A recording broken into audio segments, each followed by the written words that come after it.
শীতকাল মানে নানা রকম সবজি আর শাকসবজির বাহার। আর এই সময় আমরা নিত্য নতুন রান্না ট্রাই করব না, এটা তো কখনো হতেই পারে না। আজকে আপনাদের সাথে শেয়ার করব কাঁচা টমেটো দিয়ে মেথি শাকের পরোটা। অসাধারণ খেতে হয়। অন্তরার রান্নাঘরে শীত পড়েছে, এই প্রথম শীত তো, সুতরাং আপনাদের নতুন নতুন রান্না আমি দেখাতেই থাকবো। তাহলে চলুন আজকে রেসিপিটা আমরা স্টার্ট করে দিই। নমস্কার, আমি অন্তরা। আমার রান্নাঘরে আপনাদের সবাইকে জানাই অনেক অনেক স্বাগত। প্রথমে আমি এখানে দুয়াটি মেথি শাক নিয়ে নিয়েছি। আর মেথি শাকগুলো না ভীষণ কচি ছিল, মানে এতে বাদ দেওয়ার মতো কিছুই ছিল না। প্রথমেই আমি, যেহেতু গোড়াটায় অনেক নোংরা থাকে, গোড়াটা ধরে প্রথমে আগে কেটে বাদ দিয়ে দিয়েছে। তারপরে আস্তে আস্তে পাতাগুলো বেছে নিয়েছে, মানে শাকগুলোও বাদ দেওয়ার মানে পাতা মানে ডাঁটাগুলোও যে বাদ দেওয়ার মতো না, এত কচি ছিল। তবুও আমি কিছুটা বাদ দিয়ে দিয়েছি, বেশিরভাগটাই নিয়ে নিয়েছে। খুব ভালো করে শাকটাকে আগে বেছে নিতে হবে, এর ভেতরে যেন নোংরা না থাকে। পরিষ্কারই ছিল মোটামুটি।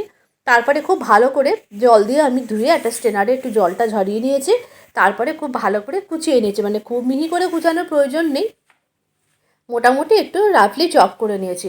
তারপরে এখানে একটা আমি মশলা বানিয়ে নেব। তার জন্য আমি একটা কাঁচা টমেটো নিয়েছি।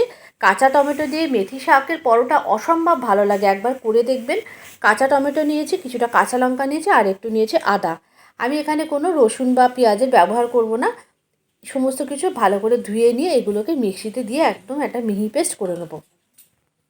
আপনারা চাইলে এর মধ্যে পাকা টমেটো দিতে পারেন, কিন্তু যেহেতু একটা গ্রিন মানে সবুজ ব্যাপারটা মানে আমি রাখতে চাইছি, সেই জন্য আমি এখানে কাঁচা টমেটো ব্যবহার করেছি। আর কাঁচা টমেটোর এই একটু টক টক যে ব্যাপারটা ভীষণ ভালো লাগে এই মানে পরোটার মধ্যে।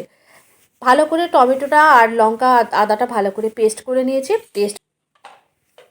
পেস্ট করে নিয়েছি। আর ভালো করে পেস্ট করে নেওয়ার পর এটাকে আমি একটু সাইড করে রেখে দেবো। আর এখানে আমি একটা ভাজা মশলা দিয়েছি। ভাজা মশলার মধ্যে ছিল ধনে গুঁড়ো, জিরে গুঁড়ো, একটু ধনে, জিরে, গোলমরিচ, মৌরি, আর গোটা শুকনো লঙ্কা আর তেজপাতা। এটা আমি আগের দিন একটা পরোটা বানিয়েছিলাম, তাতে দিয়েছিলাম সেম ভাজা মশলাটাই আমি এতে ইউজ করেছি। আর তারপরে আমি যেটা করব, এটা কিন্তু অবশ্যই করবেন, সেটা হচ্ছে মেথি শাকটাকে আমি একটুখানি নুন জলে ভিজিয়ে রাখবো। তাতে মেথি শাকের মধ্যে যে তিতকুটে একটা ব্যাপার থাকে, অনেক সময় একটু তেতো ব্যাপার থেকে যায়, সেই তেতো ব্যাপারটা একেবারেই চলে যাবে। অবশ্যই একটু নুন জলে 15-20 মিনিট ভিজিয়ে রাখবো। ভালো করে এরকমভাবে মাখিয়ে নিয়েছি। 15-20 মিনিট ভিজিয়ে রাখার পর এটাকে স্ট্রেনারে দিয়ে জল ঝরিয়ে নেবো। এরপর গ্যাসের ওপর আমি একটা ফ্রাই প্যান বসিয়ে দিয়েছি, আর তার মধ্যে দিয়ে দিয়েছি বেশ কিছুটা পরিমাণ রিফাইন্ড অয়েল। এখানেই যা তেল ব্যবহার করব। এরপরে কিন্তু ময়দা মানে আটাটা মাখার সময় কোনো রকম আর এক্সট্রা তেল বা কোনো কিছু ব্যবহার করব না। তারপরে এর মধ্যে টমেটো আদা লঙ্কার পেস্টটা দিয়ে দিয়েছি। টমেটো আদা লঙ্কার পেস্টটা বেশ একটু ভাজা ভাজা করে নেব। আর তারপরে একটু মিক্সি জার ধোয়া জলটাও একেবারে দিয়ে দিয়েছি। এই সময় দিয়ে দিয়েছি স্বাদ অনুযায়ী নুন হলুদ দিয়ে খুব ভালো করে টমেটোর মানে এই পেস্টটা খুব ভালো করে আমি একটুখানি ভেজে নেবো। দেখুন যখন কালারটা চেঞ্জ হয়ে গেছে, তখন আমি এর মধ্যে দিয়ে দিয়েছি স্বাদ অনুযায়ী চিনি। অবশ্যই চিনিটা দেবেন, যেহেতু নিরামিষ পরোটা খেতে ভালো লাগবে। তারপরে ওই যে বললাম ভাজা মশলা, সেই ভাজা মশলাটা 1 চামচ দিয়ে দিয়েছি। তারপরে এই নুন জলে ভেজানো জল ঝরানো যে মেথি শাকটা দিয়ে দিয়েছি। মেথি শাকটা দিয়ে ভালো করে নাড়াচাড়া করে করে শাকটাকে একটু ভেজে নিতে হবে। দেখুন আস্তে আস্তে আস্তে আস্তে কিন্তু এটা বেশ জল ছেড়ে যাচ্ছে। শাকটা একেবারে রেডি হয়ে গেছে। এরপরে শাকটাকে ঠান্ডা করে নিতে হবে। এরপরে এই ফ্রাই প্যানটার মধ্যেই আমি আটাটা মেখে নেবো। আমি পরোটা সবসময় এরকম পরোটাগুলো আমি সাধারণত আটা দিয়ে করি। আমি এখানে আটা নিয়ে নিয়েছি। এখানে প্রায় 350 গ্রাম 400 গ্রাম মতো আটা আছে। আটাটাকে আমি শুধু একটুখানি জোয়ান ক্র্যাশ করে দিয়েছি। দিয়ে খুব ভালো করে আমি মেথির সাথে আমি আটাটাকে মিশিয়ে নিয়েছি। তারপর অল্প অল্প করে জল দিয়ে আমি একটা মিডিয়াম সফট ডো তৈরি করে নিয়েছি। ডোটাকে খুব ভালো করে হাত দিয়ে মানে এরকম ডোলে মাখতে হবে। যত মাখা হবে ততই পরোটাগুলো নরম হবে। আর তারপরে অল্প একটুখানি তেল লাগিয়ে এটাকে রেখে দিয়েছি 15-20 মিনিট মতো রেস্টে রাখার পর আমি এটাকে এবার বেলে নেবো। এবার আমি আপনাদের 20-25 মিনিট বাদে দেখাচ্ছি। 15-20 মিনিটে বেশি হয়ে গেছে। এরপর আরেকবার ভালো করে একটু হাত দিয়ে মেখে নেবো, আর একটু বড় বড় করে লেচি কেটে নেবো। এরপরে আমি একটা বেলন চাকি নিয়ে নিয়েছি। চাকির উপর অল্প করে আমি আটা দিয়ে দিয়েছি। দিয়ে আমি প্রথমে এই রুটিগুলো বড় বড় করে বেলে নেবো। যেহেতু এটা পুর ভরা মানে এরকম মাখা আটা, এতে একটুখানি শেপটার গন্ডগোল হয়, তাই জন্য একেবারে যাতে একই রকম শেপে হয়, দেখতে ভালো হয়, তাই জন্য বড় করে বেলে নিয়ে আমি একটা বাটি দিয়ে 4-5টা কেটে এরকম গোল গোল করে পরোটাগুলো একই সাইজের করে সব বেলে নিয়েছি।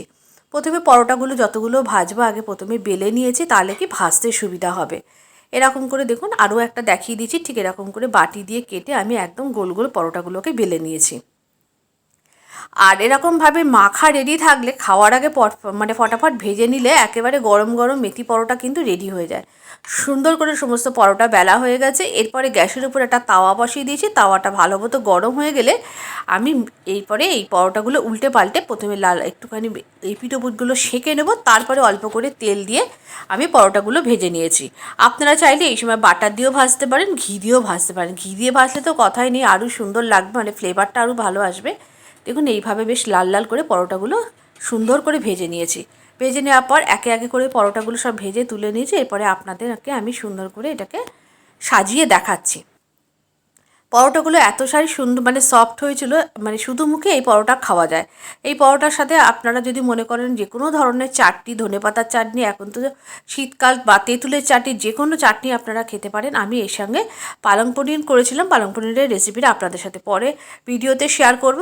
সাজিয়ে নিলাম এরকম করে, আপনাদেরকে এইভাবে সাজিয়ে দেখাচ্ছি। আজকের রেসিপিটা কেমন লাগলো অবশ্যই কিন্তু জানাবেন। কাঁচা টমেটো বাটা দিয়ে এই মেথি শাকের পরোটা দুর্দান্ত খেতে হয়, আর কতটা নরম হয়েছে দেখুন। রেসিপিটা যদি ভালো লেগে থাকে অবশ্যই লাইক করবেন। আবার দেখা হচ্ছে পরবর্তী ভিডিওতে নতুন রেসিপির সাথে।